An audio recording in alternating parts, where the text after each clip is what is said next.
नमस्कार दोस्तों। आज मैं आपको सुनाने जा रही हूँ। अचानक बेटी की ससुराल पहुंचे पिता ने ऐसा क्या देखा कि उनके पैरों तले जमीन निकल गई। ए बुढ़िया, तुझे शर्म नहीं आई? अपने ही घर में चोरी करते हुए तूने किसकी इजाजत से यह हलवा बनाया है? इन दोनों की चटोरी जीभ को तो मैं अब भी ठीक करती हूँ। कहते हुए बड़ी बहू प्राची गुस्से में लाल पीली हो रही थी। प्राची ने अचानक अपनी सास के मुंह पे 2 थप्पड़ जड़ दिए, जिससे सुधा जी के मुंह का हलवा भर भरा कर कुछ तो उनके कपड़ों पर तो कुछ जमीन पर गिर गया। बहू का ऐसा रूप देखकर राघव जी अवाक होकर एक तक बहू को देखते ही रह गए। उनके मुंह से एक शब्द भी नहीं निकल पाया। वहीं उसने राघव जी के पास में रखे हलवे के गर्मागर्म कटोरे को ऐसे ठोकर मारी कि कटोरे में रखा गर्मागर्म कुछ हलवा उनके कपड़ों पर गिरा और कुछ हलवा दूर जाकर गिरा। उसी समय प्राची के पिता भी अपनी बेटी से मिलने उसके घर आए हुए थे, लेकिन प्राची को पता नहीं था कि उसके पिता उसके घर आए हुए हैं। उसने अपनी सारी भड़ास अपने सास ससुर पर निकाल दी। दोनों बुजुर्ग दंपति अपनी बहू के इस तरह के कारनामे को असहाय की तरह दृष्टि से देख रहे थी, लेकिन वे दोनों अपने आप को इतना लाचार और बेबस महसूस कर रहे थे कि कुछ समय के लिए तो ऐसे हो गए जैसे काटू तो खून नहीं। दरअसल राघव जी अपने शादी की सालगिरह को कभी भी नहीं भूलते थे, क्योंकि उनका मानना था कि जब से सुधा जी उनके जीवन में आई हैं, तभी से उनके अच्छे दिन की शुरुआत हुई है। जबकि शादी के पहले उन्होंने बहुत कष्ट झेले थे, लेकिन शादी के बाद एक सुख उनके जीवन में आते रहे। इसलिए उस दिन भी राघव जी सुबह उठते हैं और सबसे पहले अपनी पत्नी सुधा जी को जगाते हैं और कहते हैं, अरे भाग्यवान, सबसे पहले तो आपको हमारी शादी की सालगिरह की ढेर सारी शुभकामनाएं। सुधा जी बोलती हैं, आपको भी जी। जब जल्दी से उठो और चलो हलवा बना लो। आज तुमने उठने में बहुत देर कर दी। क्या बात है? सुधा जी बोली, नहीं जी, ऐसी कोई बात नहीं है। आज आंख सुबह से खुल नहीं पाई, बस और उठकर काम में लग जाती है। किचन में जाकर गर्मा गर्म हलवा बनाती है और ऊपर से ड्राई फ्रूट से सजा देती है। और वह सोचती है कि आज तो मेरे पति ने खीर को क्यों नहीं बोला, जबकि उनको तो खीर पसंद है, हलवा तो मुझे पसंद है। हंसते हंसते सोच रही थी, तभी वह 2 कटोरी गर्मा गर्म हलवा बनाकर अपने पति को परोस देती है। राघव जी खुश होकर फिर से बोली, सालगिरह की बहुत बहुत शुभकामनाएं। मेरी जान, आज हमारी शादी को 50 साल बीत गए हैं और हमने खुशी खुशी यह सफ़र तय कर लिया। मैं बहुत खुश हूँ कि तुम मेरे जीवन साथी हो और हमने इतना लंबा सफ़र 1 साल बिना किसी खटपट के तय किया है। सुधा जी यह बात सुनकर खुश हो जाती है और कहती है, आपने मुझसे हलवा क्यों बनवाया, जबकि तुमको तो खीर पसंद है?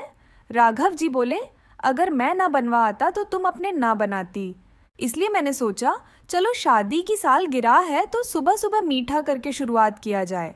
तभी राघव जी और सुधा जी दोनों एक साथ बैठकर हलवा खाने लगते हैं और बहुत खुश नजर आ रहे थे। पुरानी बातों को बैठकर खूब मजे ले रहे थे। तभी उनकी बहू प्राची कमरे में पहुंच जाती है। दोनों को हंसता देखकर आग बबूला हो जाती है और ऊंची आवाज में बोली, मैं पार्टी में जरा सी क्या गई तो आपने तो अपनी मनमानी शुरू ही कर दी।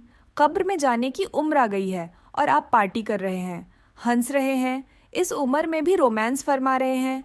शर्म भी नहीं आती? खुलेआम ये सब करते हुए और हलवे का कटोरा देखते ही बोली, और आपकी इतनी हिम्मत कि आपने बिना मुझसे पूछे किचन में घुस गई। और यह क्या हलवा बनाया है? मैं थोड़ी देर बाहर क्या पार्टी करने चली गई? आपने तो अपनी मनमानी शुरू कर दी, पूरे घर में अपना ही डेरा डाल दिया। इस उम्र में भी दोनों की जीव का चरण पर नहीं गया। हर समय यही सोचते रहते हो कि आज क्या था, आज क्या खाएंगे और मेरे बच्चे क्या खाएंगे। जब वह स्कूल से आएंगे, मैं सिर्फ पार्टी में ही नहीं गई थी, वहाँ से मुझे स्कूल का भी काम था। मैं वहाँ भी गई थी। बच्चे अभी थोड़ी देर में आते होंगे, मैं उन्हें क्या दूंगी? जब वह घी लगी रोटी मांगेंगे, पता नहीं है क्या घी बहुत महंगा हो गया है। अरे बहू, बस थोड़ा सा ही घी लिया है और तुम्हारे ससुर का खाने का मन था तो मैंने बना दिया। सुधा जी ने कहा, अरे इस उम्र में भी कोई हलवा खाता है क्या? और ऊपर से ड्राई फ्रूट भी आपने डाल लिए। ये सारा दृश्य बाहर खड़े उसके पापा दरवाजे की आड़ में देख रहे थे। बेटी को पता नहीं था कि उसके पिताजी बाहर खड़े सारा तमाशा देख रहे हैं और बेटी ऊंची आवाज में अपने ससुर से बात किए जा रही थी। तभी राघव जी बोले, इतना चिल्ला क्यों रही हो बहू, बस थोड़ा सा हलवा तो बनाया है, और क्या तुम्हारी कमाई का बनाया है? एलन, मेरा बेटा कमाता है, उसकी कमाई का बनाया है। तुम भी तो उसके पैसों से पार्टी कर रही हो ना। राघव जी बोले। शायद बहू तुम भूल रही हो, तुमसे पहले यह घर हमारा है, हम अपनी मर्जी से खा पी भी नहीं सकते हैं, तुम्हें ऐसे बोलने का कोई हक नहीं है। तभी बहू गुस्से में आकर तपाक से बोली, पिताजी ये घर आपका नहीं है, मेरे पति का है और उनके बाद मेरा है। अगर इस घर में रहना है तो मेरे हिसाब से रहना होगा, नहीं तो दरवाज़ा खुला है, जा सकते हैं अपना थैला उठाकर। और गुस्से में उनके हाथ से हलवा का कटोरा छीनकर फेंक देती है। तभी वह गर्मागर्म हलवे का छींटा उसके पापा के मुंह पर भी गिर जाता है। आपके और भी तो 2 बेटे हैं ना, मैं बड़ी बहू हूँ। तो इसका मतलब क्या मैं पूरी उम्र आपकी सेवा करती रहूंगी? छोटे 2 बेटों का कुछ फर्ज नहीं है क्या? छोटे बेटे तो विदेश में जाकर बस गए और सारा काम तो मुझे करना पड़ रहा है। आपका मैंने ठेका नहीं लिया है। तभी राघव जी जमी आवाज में बोले, बहू हमने ऐसा भी क्या कर दिया जो इतना भड़क रही हो? सिर्फ हलवा ही बनाया है। इस बार प्राची जोर से चिल्लाई, मुझसे बिना पूछे कैसे बनाया आपने? और अगर बनाना ही था तो मेरी पार्टी से आने का इंतजार तो कर लेते। सब्र नहीं होता है क्या? आगे से मेरी रसोई में मेरी बिना इजाज़त के कदम रखा तो आपके लिए ठीक नहीं होगा।